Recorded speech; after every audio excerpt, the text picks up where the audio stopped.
नमस्कार, मेरा नाम है एलेक्स और स्वागत करता हूं एक नई हॉरर कहानी के साथ। देखिए, स्पेन की राजधानी मैड्रिड में एक फैमिली रहा करती थी। फैमिली में टोटल 5 मेंबर, स्टेफिना, उसके मॉम डैड, उसकी छोटी बहन और छोटा भाई, टोटल 5 जने मैड्रिड के लुइस मेरियाना अपार्टमेंट में रहते थे। फैमिली में सारा कुछ ठीक चल रहा है। इसी बीच स्टेफिना की स्कूलिंग पूरी होती है और वो कॉलेज चली जाती है। कॉलेज में टोटल 7-8 महीने निकालने के बाद स्टेफिना के बिहेवियर में कुछ अजीब सा बदलाव आता है। उसकी फैमिली ने कुछ नोटिस किया कि स्टेफिना कुछ अजीब सा बर्ताव करती है। वो अपने छोटे भाई को मारने दौड़ती है। एक अजीब सी आवाज, जैसे कि अक्सर सांप निकालते हैं, उस अजीब सी आवाज के साथ स्टेफिना अपने छोटे भाई को मारने दौड़ती थी। स्टेफिना के नाखून थोड़े बड़े थे। उन्होंने उस नाखूनों से उस लकड़ी की दीवारों को कुरेद दिया था। इतना अजीब सा बदलाव देखकर उसके पेरेंट्स हर टाइम चिंतित रहते थे। उन्होंने बहुत बार स्टेफिना से पूछने की कोशिश भी करी कि बेटे क्या हुआ है, लेकिन स्टेफिना कुछ ऐसा जवाब नहीं देती थी। अजीब अजीब सी आवाजें निकालना, दीवारों को खुरेदना, अपने छोटे भाई को मारने दौड़ना, ये चीजें लगातार बढ़ते जा रही थी। इसी बीच फैमिली की चिंताएं भी बढ़ रही है। स्टेफिना कुछ बता नहीं रही। सिलसिला लगातार चलता रहा। धीरे धीरे स्टेफिना की हेल्थ में भी काफी बदलाव हुआ। स्टेफिना कमजोर होती गई।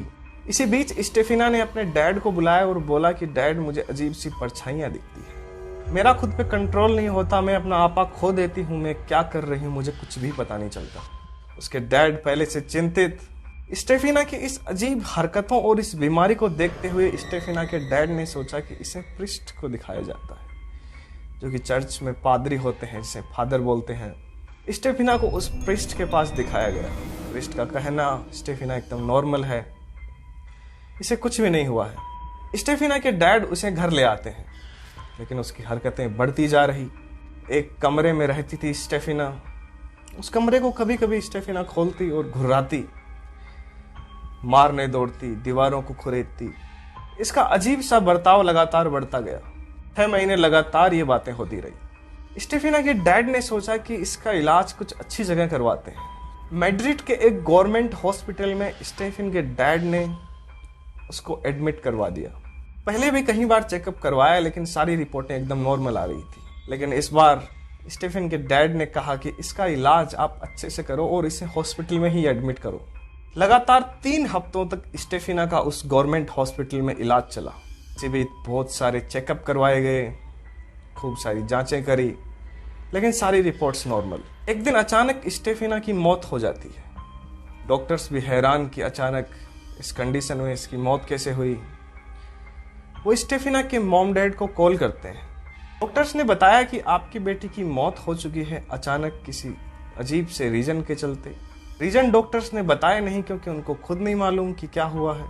डॉक्टर्स खुद हैरान कि अचानक इसकी मौत कैसे हो गई। स्टेफिना के पेरेंट्स के आने के बाद स्टेफिना की पोस्टमार्टम रिपोर्ट करवाई जाती है। रिपोर्ट्स में आता है कि स्टेफिना की मौत दिल की धड़कन रुकने से हुई है। महज 18 साल की लड़की, हार्ट अटैक का दौरा, सभी के लिए एक चौंका देने वाली खबर थी। आजकल तो 18 साल की उम्र में भी ये चीजें नॉर्मल हो गई हैं, लेकिन 1991 की ये बात, उस टाइम ऐसी बातें नॉर्मली होती नहीं थी कि 18 साल का कोई इंसान जिसे हार्ट अटैक आया हो। ये बातें सबको चिंता में डालने वाली थी। स्टेफिना के पेरेंट्स निराश हताश उस लाश को ले जाते हैं। स्टेफिना की फैमिली कैथोलिक क्रिश्चियन थी। अपने कैथोलिक रिवाजों के साथ स्टेफिना का अंतिम संस्कार किया गया।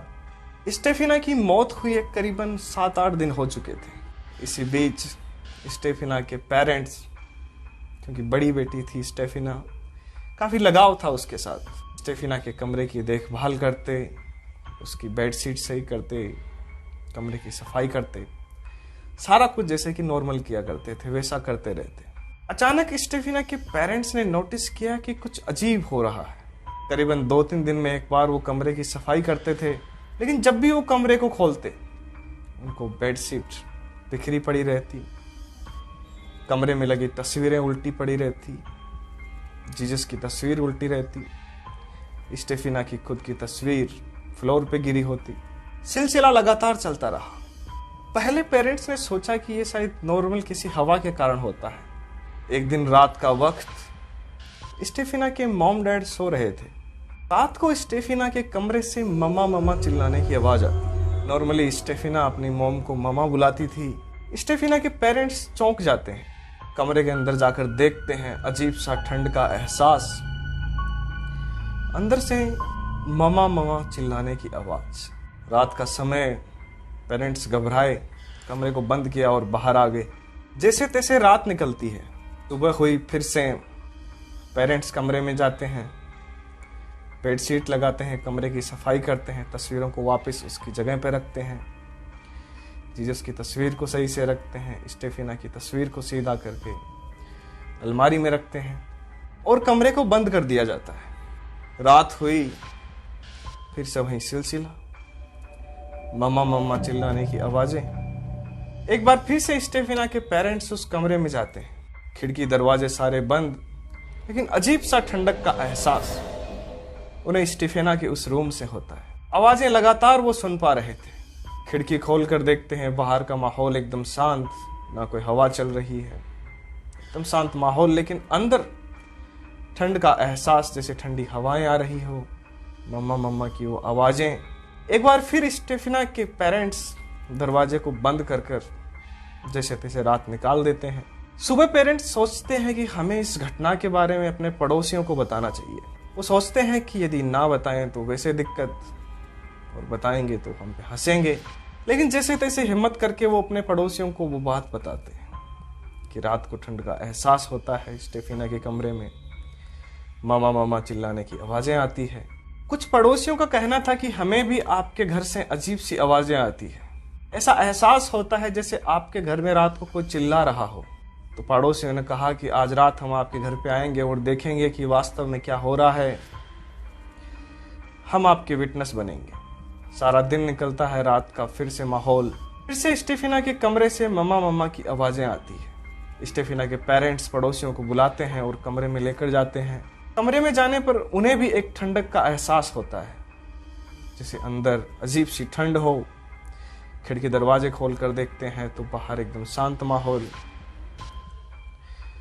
नॉर्मल शुष्क हवाएं चल रही है, लेकिन कमरा एकदम ठंडा। रात के टाइम पड़ोसी स्टेफिना के पेरेंट्स दरवाजा बंद करके सो जाते हैं। वापिस जब सुबह होती है तब प्लम्बर को बुलाकर स्टेफिना के पेरेंट्स उस कमरे को सील करवा देते हैं और जो दीवारें थी वहां पे भी नई कुछ लकड़ी की दीवारें लगवा देते हैं। बाहर से जैसे पूरे कमरे को सील कर दिया हो, लकड़ी की बड़ी बड़ी परतें लगाकर उस कमरे को सील कर दिया जाता है। वापस उसी रात उस बंद कमरे से स्टेफिना की मामा मामा चिल्लाने की आवाजें, लेकिन इस बार आवाजें कुछ ज्यादा जोर से आ रही थी। पेरेंट्स डर जाते हैं और देखते हैं कि दरवाजा टूट चुका था और वो ठंडी हवाएं अब बाहर तक आ रही थी। एक दूसरा कमरा जिसमें कभी कभी स्टेफिना अपने छोटे भाई के साथ सोया करती थी, उस कमरे में 2 बेड लगे थे।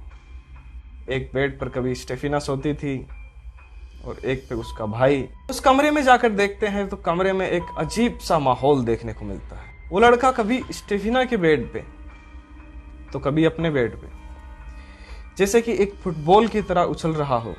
पेरेंट्स जोर से चिल्लाते हैं, माहौल शांत हो जाता है और वो लड़का एक बेड पे गिर जाता है। पेरेंट्स उस लड़के को लेकर अपने कमरे में जाते हैं, कमरा बंद करते हैं, जैसे तैसे कर रात निकालते हैं। जब सुबह होती है तब स्टेफिना के डैड स्टेफिना की मॉम को बोलते हैं कि यहाँ कुछ अजीब सा माहौल है, अब हमें यहाँ नहीं रहना चाहिए, हमें घर बदल लेना चाहिए। लेकिन स्टेफिना की मॉम उस घर को छोड़ने को तैयार नहीं थी। इसी बीच दोपहर का वक्त होता है। स्टेफिना के कॉलेज से 2 लड़कियां आती हैं जो कि स्टेफिना की टीचर होती हैं। वो दोनों टीचर्स आके स्टेफिना के पेरेंट्स को बताती है कि हम आपसे स्टेफिना के बारे में कुछ बात करना चाहते हैं। स्टेफिना के पेरेंट्स बोलते हैं कि बताओ तुम्हें क्या बात करनी है।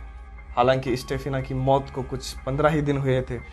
तो वो टीचर्स बोलती हैं कि हमें स्टेफिना के बारे में ऐसी बात करनी है जो शायद आपको पता होनी बहुत जरूरी है। उनमें से एक टीचर बताती है कि एक बार स्टेफिना और स्टेफिना की एक दोस्त जो कि अक्सर स्टेफिना के साथ रहती थी, उसका बॉयफ्रेंड एक रोड एक्सीडेंट में मारा गया था। वो दोनों अक्सर इस बात को लेकर चिंता में रहती थी टीचर्स में से एक टीचर बताती है कि बीच क्लास में जब मैंने देखा कि वो और उसकी फ्रेंड, उसके साथ 2 लड़कियां और थी, वो चारों लड़कियां गार्डन में बैठकर एक बोर्ड ले रखा था, उस बोर्ड पे एक गिलास और चारों कोनों पर वो चारों लड़कियां बैठी थी। जब टीचर ने खिड़की से देखा तो वो गिलास एकदम से ऊपर उठ गया था, एकदम हवा में वो गिलास। तो टीचर एकदम से चौंक गई। टीचर नीचे जाके गार्डन में पहुंचती है और उन चारों लड़कियों को एकदम से डांटती है कि बीच क्लास में तुम चारों यहां पे क्या कर रही हो। वो टीचर उस बोर्ड को तोड़ देती है, लेकिन वो गिलास अभी भी हवा में था। वो गिलास नीचे गिरता है। गिलास के गिरते ही गिलास में से एक अजीब सा धुआं निकलता है। वो सफेद धुआं अचानक स्टेफिना के पास आकर स्टेफिना की नाक से स्टेफिना के शरीर में चला जाता है। फिर भी माहौल शांत था। तो टीचर ने स्टेफिना से पूछा कि तुम लोग यहाँ पे क्या कर रही हो। तो स्टेफिना ने बताया कि मुझे भूतों से बात करना अच्छा लगता है और मैं यहाँ पर भूतों से ही बात करने आई थी। ये मेरी फ्रेंड है और इसका बॉयफ्रेंड रोड एक्सीडेंट में मारा गया था, तो हम उसी से बात करने की कोशिश कर रहे थे। हालांकि स्टेफिना ने बताया कि मुझे भूतों के बारे में पढ़ना, उनके बारे में जानकारी लेना बहुत अच्छा लगता है और मैंने बहुत सारी किताबों में पढ़ा भी है कि भूतों से बात करी जा सकती है, कि वो कहाँ रहते हैं, कैसे खाना खाते हैं, कैसे रहते हैं, कैसे जीते हैं, कैसी आफ्टर लाइफ होती है भूतों की। तो इन चीज़ों को सुनकर वो टीचर चौंक जाती है और उनको डांटती है कि जाओ क्लासरूम में चली जाओ, वापस तुम लोगों को यहाँ नहीं आना है। उस दिन के बाद स्टेफिना कभी कॉलेज नहीं गई और अब जाकर उन टीचर्स का कहना है कि हमें पता चला कि स्टेफिना की मौत हो गई है, इसलिए हमें यहाँ आना पड़ा। ये बताना हमने ज़रूरी समझा कि स्टेफिना के साथ क्या हुआ था। बात कुछ उसी टाइम की जब स्टेफिना के बिहेवियर में बदलाव आना चालू हो गया था। हालांकि स्टेफिना के पेरेंट्स ये चीज़ जानते थे कि स्टेफिना भूतों की किताबें पढ़ती है, उनके बारे में रोज़ बातें करती है, लेकिन उन्हें नॉर्मल लगा था। उन्हें कुछ एहसास नहीं हुआ कि ये कुछ खराब हो सकता है स्टेफिना की लाइफ के लिए। ये सारा कुछ बताते बताते शाम हो जाती है। वो दोनों टीचर्स वापस चली जाती हैं, लेकिन स्टेफिना का कमरा खुला पड़ा था। घर में माहौल वैसे ही डर का।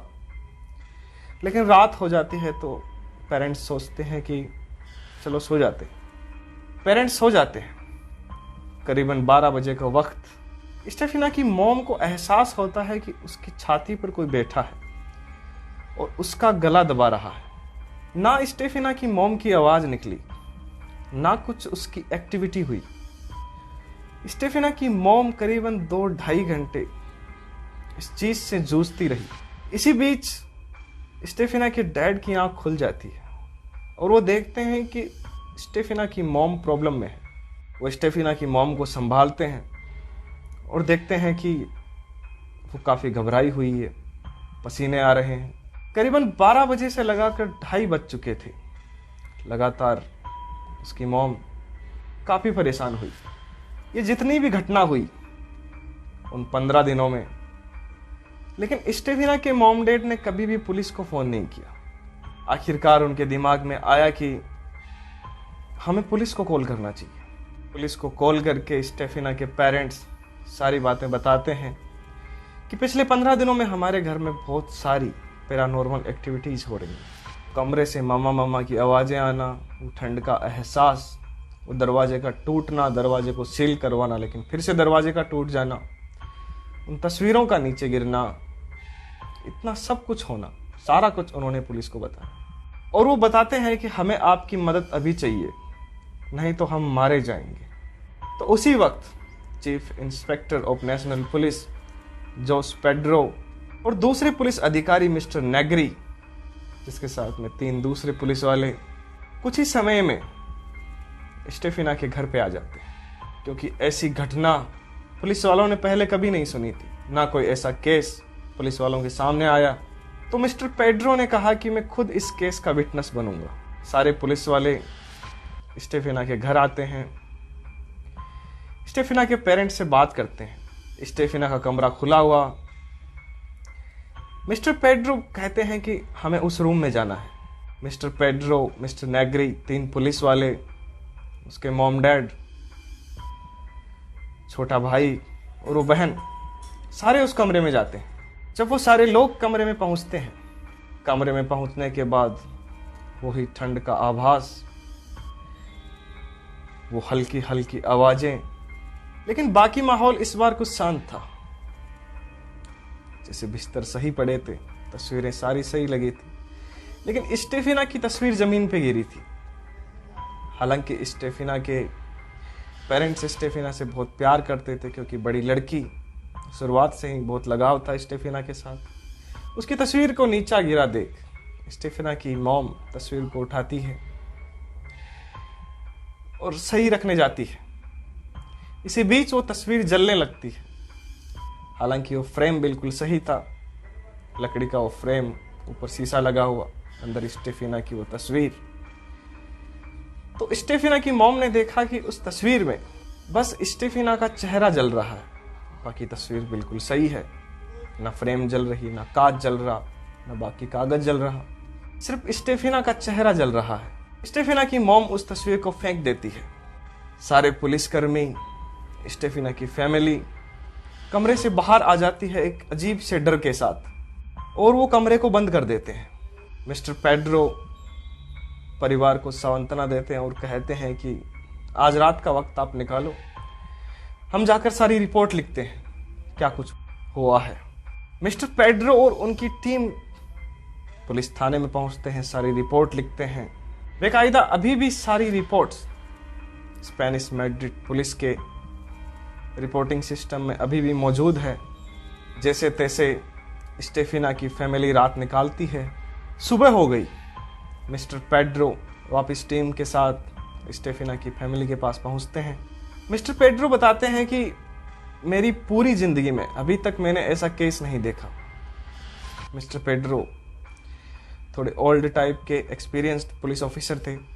वो कहते हैं कि आप यदि सही सलामत रहना चाहते हो तो आपको घर बदल लेना चाहिए, क्योंकि कुछ मामले ऐसे होते हैं जिनका पुलिस और कानून कुछ नहीं कर सकता। तो मेरी माने तो मेरी ये राय यही है कि आप और किसी अपार्टमेंट में शिफ्ट हो जाओ। हालांकि स्टेफिना के पेरेंट्स भी इसी बात के बारे में सोच रहे थे, तो वो उसी दिन सब कुछ छोड़कर मैड्रिड शहर के लुइस हेरियन 8 अपार्टमेंट में शिफ्ट हो जाते हैं। कुछ दिन बीतते हैं, लेकिन स्टेफिना के पेरेंट्स को ऐसा कोई भी एहसास नहीं होता।